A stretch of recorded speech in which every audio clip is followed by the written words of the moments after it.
Gadis kecil dari desa, cinta Tuhan, suka berdoa, selalu sayang pada teman, sahabat dari semua orang. Dialah Santa Angela, senantiasa cinta anak-anak. Hidup ini baginya indah, sebab Yesus tinggal di hati.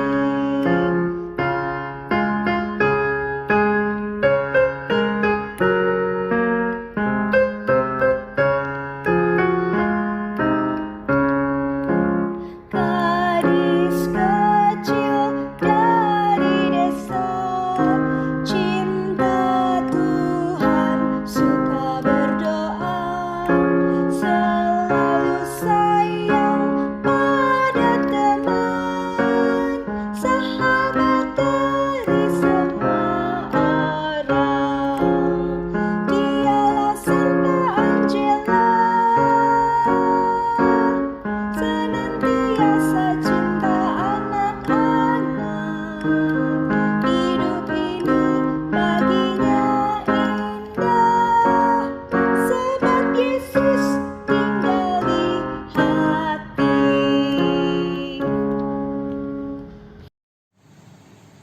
Di Desenzano, kota kecil di Italia Utara, sebuah kastil menjulang indah menghadap ke lembah yang menawan di tepi Danau Garda.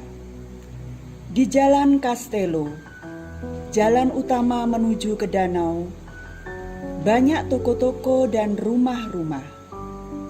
Di nomor 96, tinggallah keluarga Merici. Pada tahun 1474, di rumah keluarga Merici, lahirlah bayi perempuan mungil. Seisi rumah dan tetangga turut bergembira.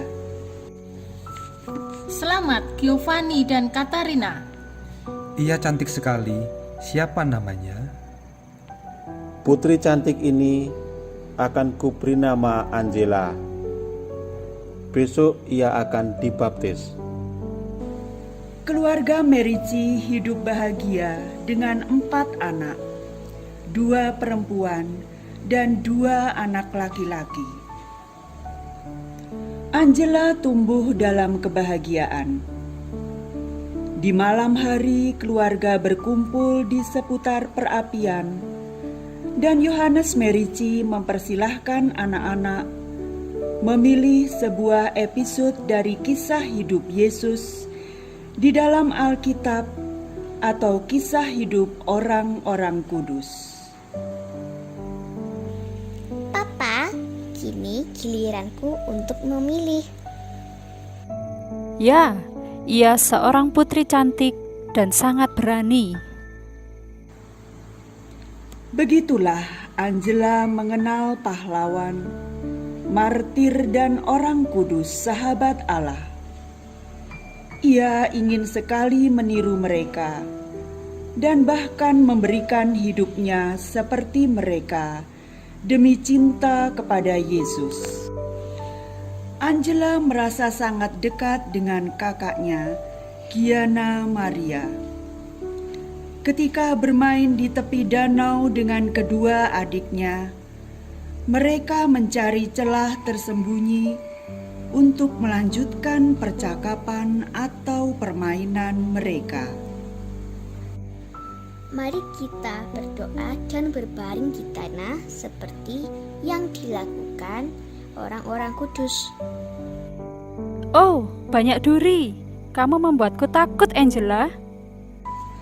Ketika Angela masih seorang anak, orang tuanya membeli sebuah lahan pertanian tidak jauh dari Danau Garda. Lahan ini disebut Le Grese, yang berarti kandang domba. kata ayah Angela kepada anak-anaknya. Kita memiliki kebun anggur dan pohon zaitun yang menghasilkan panen yang berlimpah. Kita juga memiliki seekor sapi dan 3 ekor kambing. Alangkah indahnya. Anak-anak membawa kambing ke padang rumput dan membantu ibu untuk merawat sapi itu. Mereka sangat senang dapat minum semangkuk susu segar yang masih hangat. Matahari dan udara yang segar rupanya menumbuhkan nafsu makan keempat anak ini. Mereka memanjat tembok dan memetik buah ara dari pohon tetangga. Suatu hari sang pemilik melihat mereka. Ayah mereka harus minta maaf kepada pemilik yang sangat marah ini dan membayar denda. Kurang ajar, kamu kira dapat makan diam-diam? Kamu harus membayarnya. Maafkan mereka. Mereka masih anak-anak. Ayo, makan siang bersama kami. Di malam hari, Giovanni Merici mempunyai waktu untuk mengajar anak-anak membaca. Angela belajar sungguh-sungguh. Papa, izinkan aku membaca sedikit lagi.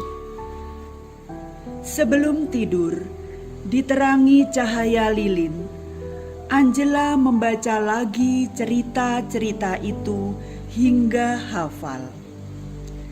Setiap hari, Angela mencari waktu untuk berbicara dengan Tuhan. Ia sudah paham bahwa Tuhan mengingini dia menjadi teman baiknya, dan ia dapat bertemu dengannya dalam doa. Tapi sesuatu yang sangat menyedihkan terjadi pada keluarganya. Dalam waktu beberapa bulan, Angela kehilangan kedua orang tua dan kakaknya. Tak pernah ia merasa sesedih itu. Angela banyak berdoa, terutama untuk kakaknya Gianna Maria. Ia cemas saudarinya belum berada di surga bersama Yesus. Pekerjaan Angela cukup banyak. Setelah mencuci dan melakukan pekerjaan rumah tangga, Angela menyiapkan makan siang untuk ke-7 pekerja yang membantu di ladang. Seringkali dia makan siang di bawah naungan pohon zaitun dan cemara.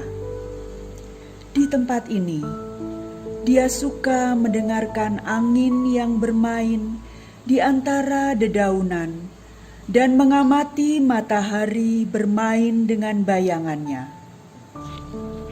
Suatu hari di Brudaso, ketika para pekerja mengumpulkan buah zaitun, Angela mengarahkan pandangan ke atas, dan tiba-tiba muncul suatu penampakan. Ada sebuah tangga yang menghubungkan bumi dengan langit, dengan malaikat-malaikat turun naik. Betapa gembiranya dia ketika ia mengenali kakaknya di antara mereka. Aku sudah di surga. Gianna Maria dengan sukacita dan berseri-seri. Tak ragu lagi, Gianna Maria sudah diselamatkan.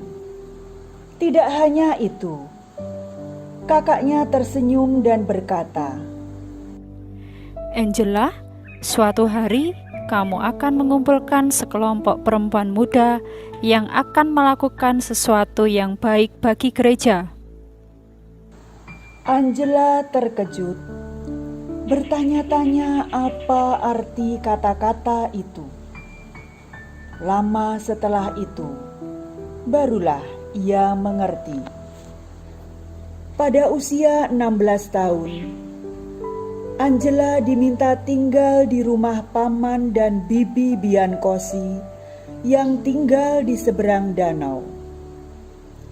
Ia sudah kenal baik kota Salo, karena kadang-kadang datang berlibur atau pesta keluarga.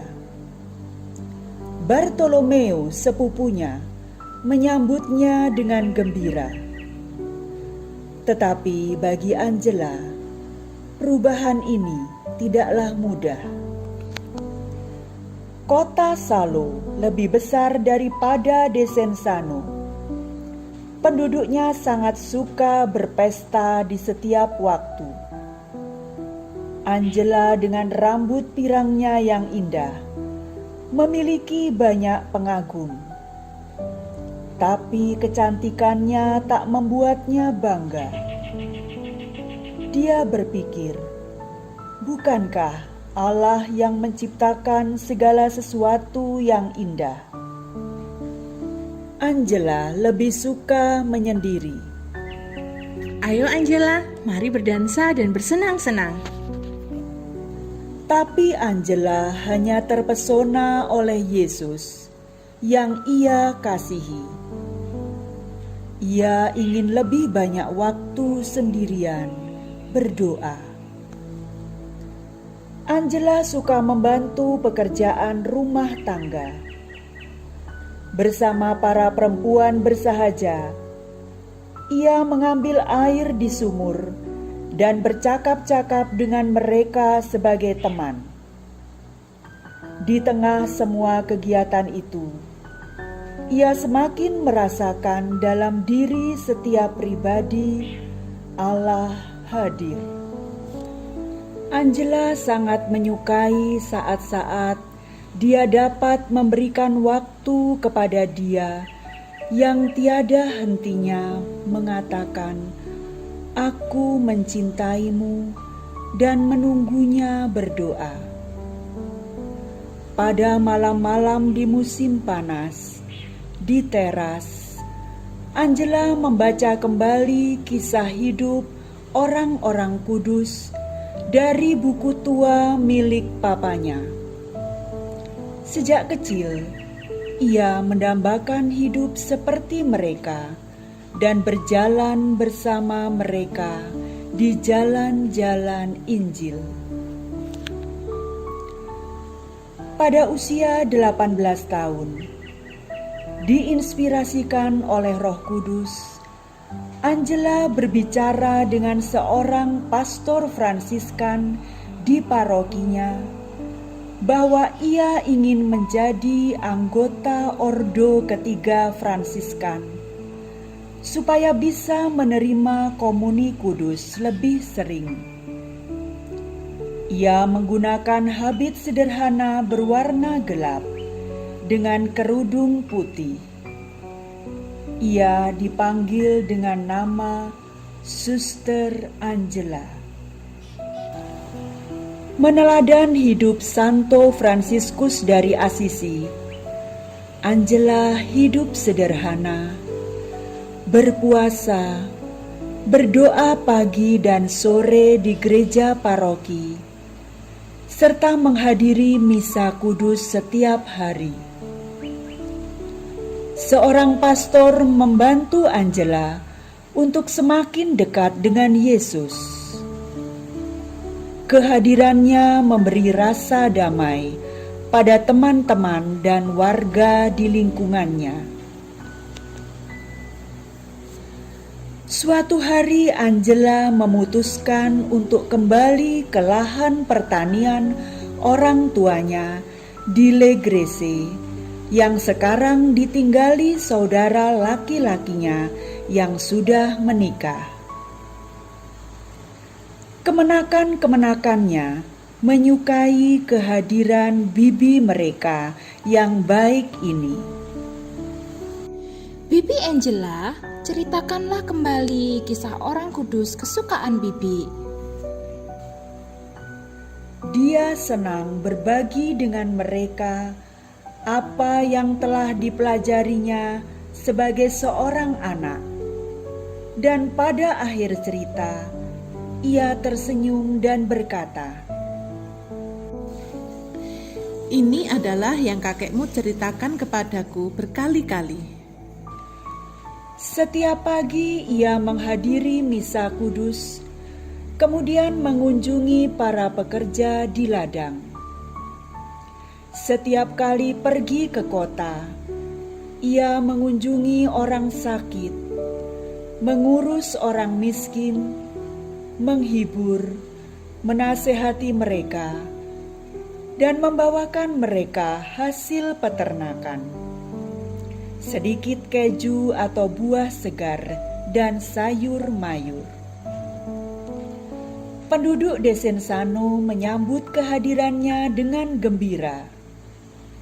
Ia bagaikan seorang malaikat di tengah-tengah mereka. Sesekali Angela menyeberang danau, mengunjungi paman dan bibinya di Salo, sambil menemui pastor Fransiskan, pembimbing rohaninya. Suatu hari di tahun 1516, pastor meminta Angela berangkat ke Brescia untuk menemani Ibu Caterina Patengola yang baru saja kehilangan suami dan kedua anaknya dalam perang. Angela senang dapat membantu Caterina dan Isabella, putrinya yang kecil. Di malam hari ketika tugas sudah selesai, mereka membaca Alkitab dan berdoa. Angela berkenalan dengan Girolamo, kemenakan dari Caterina dan Antonio Romano, temannya. Mereka menjadi teman akrab yang saling membantu, mengenal, mencintai, dan melayani Tuhan. Setelah beberapa waktu, Angela memutuskan untuk tinggal di sebuah ruangan kecil, tempat pembuangan barang-barang bekas milik Antonio Romano. Ia tinggal di sini selama 14 tahun. Selama bertahun-tahun tersebut, Angela membantu beberapa temannya yang membuka sebuah rumah perawatan bagi tunawisma, anak yatim, dan orang miskin. Semua orang yang menerima nasihat-nasihat dari Angela. Bersama Angela, orang dapat merasakan kehadiran Allah. Pada zaman itu, banyak orang pergi berziarah dengan berbagai alasan. Beberapa pergi untuk mengubah kehidupan mereka, beberapa untuk memohon bantuan Tuhan, dan beberapa hanya untuk mencari keberuntungan. Banyak peziarah mengunjungi tempat orang-orang kudus dan menghormati makam mereka, atau ke tanah suci untuk mengenal tempat di mana Yesus pernah hidup dan wafat. Di tahun 1524, Angela berziarah ke tanah suci bersama Bartolomeo sepupunya dan Antonio Romano. Ia harus naik kuda ke kota pelabuhan Venesia. Sebelum berangkat menyeberangi lautan, para peziarah mengenakan jubah dan topi bertepi lebar yang diikat di bawah dagu, meletakkan tas di baunya, membawa tongkat dan sebotol air. Pada hari tubuh Kristus, para peziarah melakukan prosesi menuju ke kapal. Sebelumnya mereka menerima berkat khusus agar dilindungi dari badai dan serangan bajak laut. Dalam perjalanan, ketika kapal berhenti di pulau Kreta, sesuatu yang tidak terduga terjadi. Infeksi menyerang mata Angela sehingga tidak bisa melihat. Dua rekannya harus menuntunnya ke semua tempat suci, seperti dilakukan pada seorang buta. Angela tidak bisa melihat dengan mata jasmani, tetapi dengan mata batinnya, ia mengkontemplasikan misteri dan penderitaan Yesus, jalan-jalan yang dilalui, hingga tempat penyaliban dan kematiannya. Dengan hormat dan cinta yang besar, ia mencium tanah tempat Yesus disalibkan.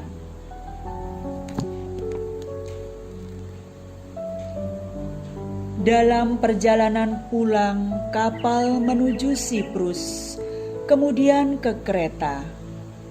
Setelah selesai berdoa di depan sebuah salib, suatu kejutan terjadi. Angela dapat melihat kembali. Bagian akhir perjalanan menuju Fenisia sangat mengerikan. Kapal diombang-ambingkan badai selama 9 hari. Kapal itu didorong nyaris ke arah Tunisia, Afrika Utara, dan secara ajaib mendarat di pantai Tunisia dengan selamat. Para pesiarah berterima kasih kepada Angela untuk doanya dan bersyukur kepada Tuhan yang masih memberi hidup. Namun petualangan belum berakhir. Kapal tiba-tiba bertemu kapal armada bajak laut dari Turki. Beberapa mortir ditembakkan oleh kedua belah pihak. Para perompak akhirnya pergi. Tidak ada pesiarah yang diambil sebagai tahanan.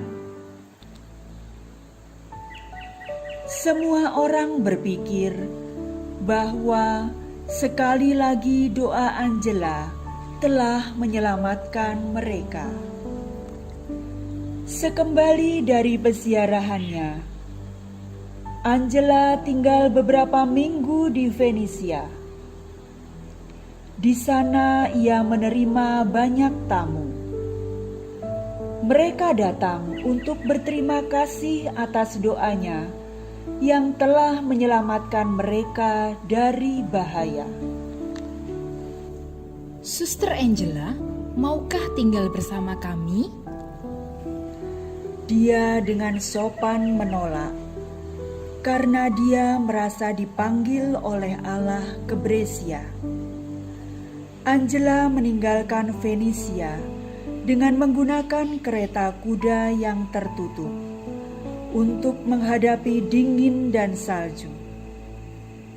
Ia tiba kembali di Brescia tanggal 25 November pada hari pesta Santa Katerina dari Alexandria, seorang martir perawan yang paling ia kagumi.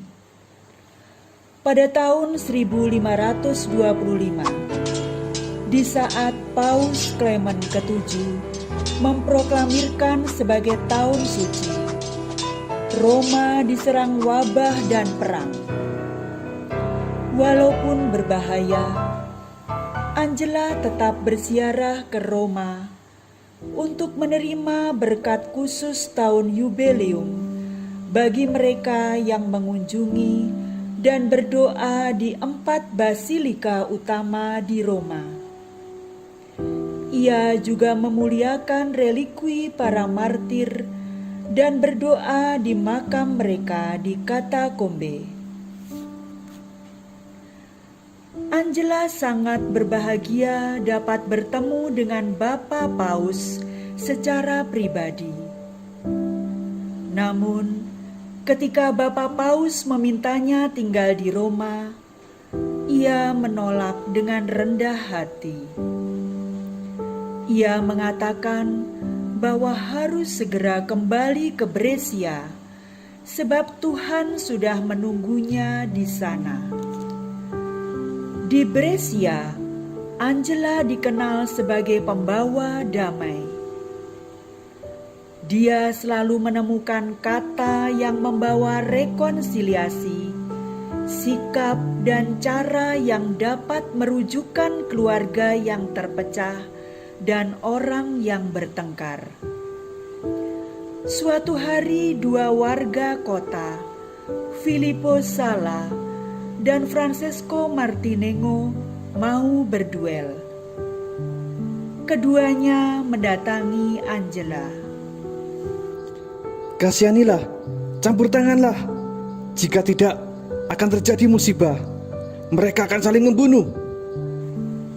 Dengan berani, Angela berbicara pada kedua orang yang bermusuhan itu.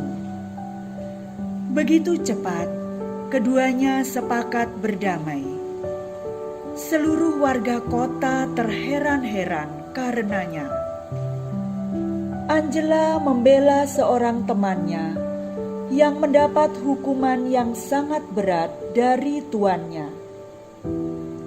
Angela tidak takut menghadapi kemurkaan yang mulia Luis Gonzaga.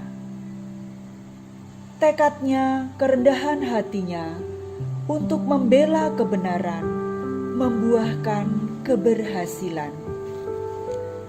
Angela menolong ibu-ibu di kotanya, mendamaikan pasangan-pasangan yang mau berpisah, orang tua yang tidak mampu memahami anak-anaknya. Melalui curhat ibu-ibu itu, Angela memahami bahaya yang dihadapi gadis-gadis muda. Nalar dan kata-katanya memancarkan cinta pada orang yang curhat kepadanya. Suster Angela, putri saya hanya menyibukkan dirinya dengan gaun pesta. Ia menghabiskan waktu berjam-jam di depan cermin. Itu memang usianya, nanti juga akan berlalu. Katakan kepadanya, Yesus ingin ia menjadi cerminnya untuk memancarkan cahayanya. Pada tahun 1529, pecah perang. Banyak penduduk Brescia melarikan diri dan mengungsi ke Cremona. Demikian juga Angela. Di kota itu, dari pagi sampai malam, ia menerima pria dan wanita dari segala usia dan semua lapisan masyarakat. Bahkan bangsawan Francesco Sforza datang dari Milan untuk meminta nasihatnya. Setelah perang berakhir, Angela kembali ke Brescia. Untuk sementara waktu, ia tinggal di rumah Agustino Gallo. Kemudian ia mendapat sebuah kamar yang lebih cocok, terletak dekat air mancur publik dan gereja Santa Afra. Ia merasa lebih nyaman karena dapat berdoa di gereja terdekat.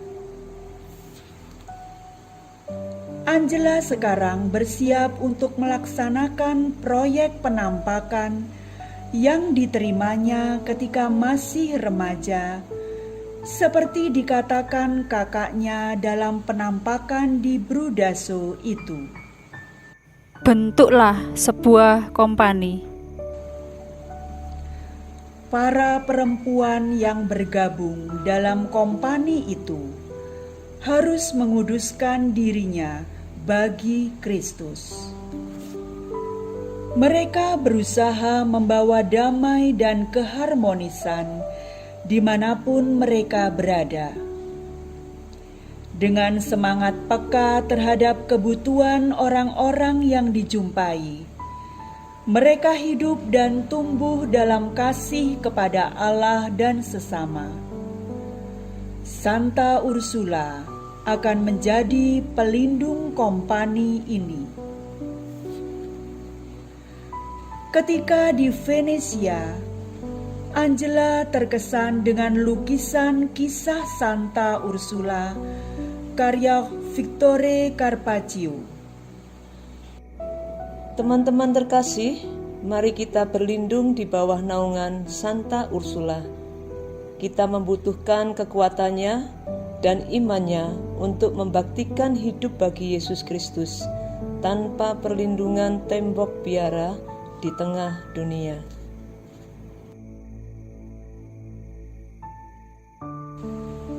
Seperti Angela, teman-temannya memilih untuk memberikan hati mereka kepada Yesus, hidup menurut Injil, dan dalam kasih kepada semua orang. Mereka berdoa dan mengumpulkan gagasan untuk mewujudkan pekerjaan yang Allah percayakan kepada Angela. Mereka berbicara kepada keluarga dan teman-teman untuk mencari bantuan. Pelayanan mereka khususnya memberikan dukungan dan pendidikan kepada gadis-gadis muda, terlebih yang miskin. Karena proyek hidup bakti di tengah dunia adalah hal yang baru bagi gereja waktu itu, maka harus dipikirkan suatu aturan hidup atau regula. Angela meminta bantuan Gabriel Cosano, seorang ahli hukum. Ibu Angela, tanggal berapa yang dipilih untuk pembentukan kompani ini? Tanggal 25 November, pada pesta Santa Katarina dari Alexandria yang saya cintai, sekaligus peringatan kembalinya saya dari Tanah Suci. Pada tanggal 25 November, setelah Misa Kudus, 28 perempuan membubuhkan tanda tangan mereka pada buku kompani Santa Ursula. Mereka berjanji untuk hidup sesuai dengan regula baru. Mereka disebut Ursulin. 4 tahun kemudian, jumlah mereka segera menjadi 150 orang. Para perempuan yang dikuduskan bagi Allah ini tetap mempertahankan pekerjaan mereka dan kegiatan mereka dalam masyarakat. Sebagian besar tetap tinggal di keluarga mereka. Mereka berpakaian sederhana, pergi ke misa setiap hari, berdoa, bersikap baik dan bijaksana kepada orang lain. Contoh hidup para sekulir ini memberi inspirasi bagi penduduk Brescia. Saat berkumpul bersama, Angela memberi mereka waktu untuk berbicara tentang hidup mereka. Apakah ada perkembangan baru sejak pertemuan kita terakhir? Ia berusaha membuat mereka merasa nyaman dalam kebersamaan. Kemudian mereka berdoa dan menerima instruksi tertentu. Beberapa Ursulin dipilih Angela menjadi ibu yang bertanggung jawab untuk mengunjungi saudarinya dan memberi bimbingan. Mereka juga harus memastikan bahwa para anggota kompani tidak kekurangan sesuatu pun dan hidup menurut regula kompani. Angela yang kini menjadi tua dan kekuatannya semakin menurun, mendiktekan kepada sahabatnya, Gabriel Cosano, nasihat-nasihatnya dan warisan spiritual untuk mereka yang bertanggung jawab dalam kompani. Ia mendesak saudari-saudarinya untuk hidup dalam kesatuan, sehati dalam doa dan saling membantu, bertekun dalam karya yang baru saja dimulai. Jadilah sebagai ibu bagi putri-putri Anda, berusaha memimpin dengan kasih dan kelembutan. Allah yang telah menanam kompani ini tidak akan pernah meninggalkannya. Dari surga, saya akan selalu menjadi ibu yang setia bagi Anda. Angela dengan tenang mengucapkan selamat tinggal kepada saudari-saudarinya. Sekarang aku pergi, jangan sedih. Milikilah iman yang teguh dan pengharapan yang hidup dalam Tuhan. Dia akan membantu Anda dalam segala hal. Aku memberkati kamu dalam nama Bapa dan Putra dan Roh Kudus. Pada hari Selasa, 27 Januari 1540, pukul 15.30, Angela bersatu dengan Tuhan yang ia cintai. Selama 3 malam, sebuah bintang yang terang bersinar di atas gereja Santa Afra. Dia memakai setelan gelap dan kerudung putih. Wajahnya tenang dan cerah. Dia disemayamkan di gereja ini selama 30 hari tanpa ada tanda-tanda dekomposisi. Moreto, pelukis Brescia, mempunyai banyak waktu untuk melukis Angela yang tidur dalam kematian. Bahkan saat ini, para Ursulin terus berjalan di jalan-jalan Injil, mewartakan kabar baik Yesus. Putri-putri Angela sekarang tersebar di seluruh dunia karena cinta tidak mengenal batas.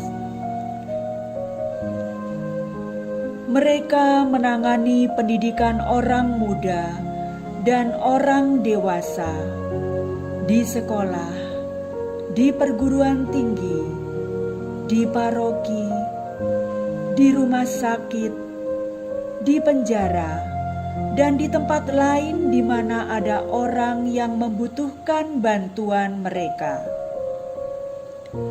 Mereka mencoba untuk memancarkan ke sekitarnya iman dan sukacita yang Angela hidupi.